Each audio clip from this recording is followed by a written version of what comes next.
For more than 40 years, the Rochester Educational Opportunity Center at the College at Brockport has been meeting the needs of the community by providing academic and career training programs that equip students with the skills needed to go on to college or to rejoin the workforce. The key word in REOC is opportunity. It's the only tuition-free adult training facility in the area, and here to tell us more is Dean and Executive Director Roosevelt Marius and Patricia Beaudry, Community Relations Coordinator. Thanks for coming in today. Thank you for inviting us. So REOC has a long history. How did this all get started? Well, REOC, like you said, has been around for a little over 40 years, and we actually started as two separate entities, a cooperative college and urban centers, and they both were looking to fulfill the needs of individuals who typically could not go the standard route to either college or start a career. So a brilliant man 40 years ago decided to combine resources and form what we now know as the Educational Opportunity Centers. There's actually 10 EOCs in New York State. Okay, and has it always were the two locations in Rochester? Yes, for those two locations, they were in Rochester for those two urban centers and the cooperative college. And now you're in a fairly new building, beautiful facility downtown. And the students who graduated from the old building, they want to come back. Really? You know? Our EOC was created for those who are underserved and undereducated, and each year we average about 1,300 students. Wow. And we offer a lot of great programs, tuition free. What are some of the programs that are offered? Some of the programs that we have, our signature programs are in healthcare. So for example, home health aide or certified nursing assistant, emergency medical technician, pharmacy technician, licensed practical nursing, surgical technologist, just to name a few. And then we have some in not so much the healthcare related to patients, but more records, so medical secretary, barbering. We have our own culinary bistro on site for our culinary arts program, security guard, child development, cosmetology, and barbering. Okay, you mentioned a security program there, which is very interesting because you have a very amazing success story, Roosevelt. Can you tell us about that? Well, about 15 years ago, I started working at REOC as a security guard. While working at REOC, I decided to go back to school to the college at Brockport. Shortly after I graduated from the college at Brockport, I transitioned to the admission office. While working in the admission office, I went back to school and got my master's in strategic leadership at Roberts. And 5 years ago, I became the Dean Executive Director of the Rochester Educational Opportunity Center. Why is this work important to you? Why did you go back to REOC? I think because the mission that we do at REOC, every day at REOC we transform lives. Every day the students are knocking on my door, they want to talk to me about my experience, and what I do is I walk around and interact with them, let them know there's hope for you. You know, our EOC is going to get you there, but you have to do your part. So we do a lot of work in the community. So Patty, do students earn credit or certificate, or how does that work? Our programs are certificate programs, and they're also New York State licensure programs. So there's a combination of both. However, we have very good connections with colleges. For example, our licensed practical nursing program. If a student takes that program and completes and gets their certificate and state licensure, they can go on to another college and be fast-tracked into the RM program. So the same thing with our Child Development Associate program, and there's some credits that can be honored in another college after they complete our program as well.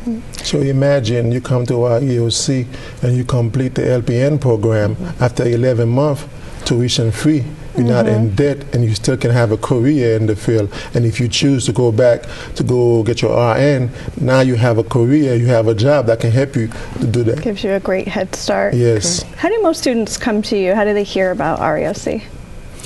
Word of mouth, probably.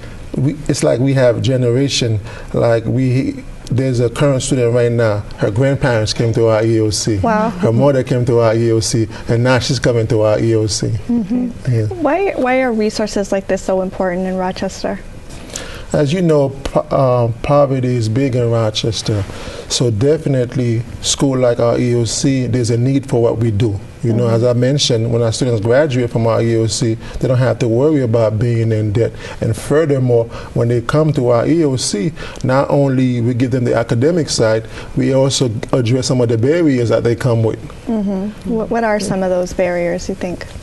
You know, some of the barriers, I think, Tana, are not even when they're in the class. It's getting to REOC in the first place. Taking that first step through the door and understanding that what is it that I have to be able to overcome or maybe put on hold to be able to concentrate myself for that year that I'm, or however long that they're going to be at the REOC. So the barriers are to get them through the door, and the barriers are to keep them motivated and have them keep themselves motivated and say, what do I have as a backup plan in place for maybe some of the things that I took for granted that I do every day?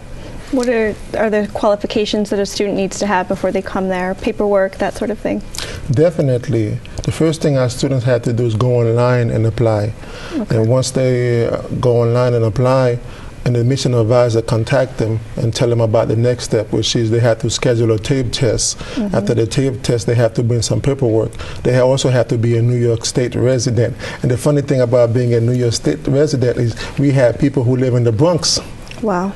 Travel, move to Rochester to be part of our LPN program. Right. 2 years ago, we had somebody from Buffalo who came to our Surge Tech program, and they were traveling from Buffalo to Rochester every day. Right. Do you have to be a certain age to apply or have any degrees? Right. Well, you have to be at least 17 or 18 years old, depending on when your class would have graduated from school.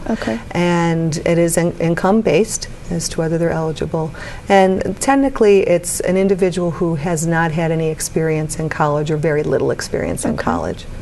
So when a student comes to you and they're not sure what they want to do, but they know they want to do something, how do you help you know, tune them into the right fit for them? That's a very good question. We have 3 advisors in the admission office who meet with them and talk to them and guide them to ensure, because one thing that we don't want to do is to accept a student in the program and they're not successful, because we all about outcome. That's why we have a great advisor and counselors to meet with the students to help them and guide them with the process. Can a student take more than one class or program at a time? Well, technically they can take more than one at a time. Okay. So the standard track would be if they were, for example, to get their high school equivalency. They could take their high school equivalency, achieve that, and then go on to any of our other programs in occupational trades or continue on to college. And the whole mindset behind that for us is that we want them to be successful. And it's really hard to juggle their life in addition to one program, much less 2 programs. Right, and I notice on the schedule a lot of the classes are at night or different times during the day. Yeah. And as Patty mentioned, most of our students, they have family. So we understand that they have to take care of their family. So we're trying to have program at times where they'll be successful. How do you decide on which programs to bring or which ones to phase out maybe as the economy changes through the years? I think a lot of time we scan the community of Rochester and the surrounding area to see what are the needs, and based on the needs, and we also have conversation with Rochester Works to see, okay, what jobs are they looking for? You know, we don't want to have program just to have program. We want to make sure that our students are successful. So between the senior staff, Patty, all of us, you know, we have great discussion and say, okay, maybe it's time for us to scale back this program a little bit, or maybe it's time for us to implement this new program. For example, we've been getting a lot of phone calls for phlebotomy. So that's something we're looking at. We have an excellent career services staff as well, so they're very supportive not only of the students as they're going through the program, they're also supportive of the individuals who may not be sure when they come through our doors. They support the admission staff. And then also career services looks at what the in-demand occupations may be. And based on that in-demand, because again, we're all about outcomes, so we want to make sure those students get placed in college or a career. So the career services staff advises Mr. Marius about which programs would be more successful for our students to get a job and start their career. Okay, and then is there some follow-up maybe 5 years down the line? Do you keep in touch with students? Definitely, the career office, they do that. Plus, the students, they always call us back saying, Right. okay, this is what we're doing. So this is the type of relationship that we have with our students before they leave. That's why I go around and interact with them. So when they do leave and graduate, they come back and let us know the good things they're doing. You know, it's really funny too. I think if you were to go out and go to the gas station or go to the local supermarket and you talk to maybe 2 or 3 individuals, there'd be a couple that would have graduated or have a family member that graduated from the EOC. You've made a lot of resources available also on your website. Can you talk about that? We have in-house, we have a cash program for those that would like to get their taxes done. We have a SNAP program for those individuals receiving food stamps. So we have those supported services as well. We also offer to the public the ability for those that do not have their high school diploma yet to come in and take the official readiness test and see where they would score on that test, and either say to them, okay, would you like to come in for a program at EOC? Maybe you need some tutoring, or we can sign you up to take the actual test the next time, because we're an official test site. Okay. How long does like a typical program run? Oh, it varies. It could go anywhere from 1 day, which is a security guard program, because that's what you need for your license through Albany, or it could go to 40 weeks, and that's more for some of the New York State licensure programs, or those that have a required number of hours for the program. So Patty, in your time at REOC, is there a success story that comes to mind that you'd like to share? Well, I have a lot of success stories because I think all of our students are success stories. But without mentioning names, I have an individual who right now kind of touches my heart, and he has gone through many tribulations, not only just to get to the EOC and, like I said, to take that first step, but he overcame some addiction problems, some problems with his life, and he had to overcome those to come through our doors. But then while he was there, he also had some obstacles to overcome, and he stuck to it, and he is a successful member of our healthcare community out in here, and he's now going on to get his registered nurse license. Oh, that's wonderful. That's wonderful. We have college professors. We have individuals who work in 5-star restaurants down south and in the area right here, and some of our own success stories work at the EOC as well. That's wonderful. And Roosevelt, what are the challenges that REOC faces as you offer these free programs to the community? How are you able to do that? I think one of the biggest challenges that we face is our target is 1,300, but still a lot of students don't come to our EOC because they cannot afford to pay for parking, or they cannot afford to pay for the bus fare, daycare. So that's probably one of the biggest challenges that we face. The other challenge that we face is the programs that we would like to offer. We have some challenges getting clinical sites. Okay. All right. Well, thank you so much for your time. A wealth of information between the two of you. For more information about the Rochester Educational Opportunity Center, you can call 232-2730 or visit reoc.brockport.edu. Thanks for joining us on this edition of CityWise. I'm Tiana Stevens, and we'll see you next week.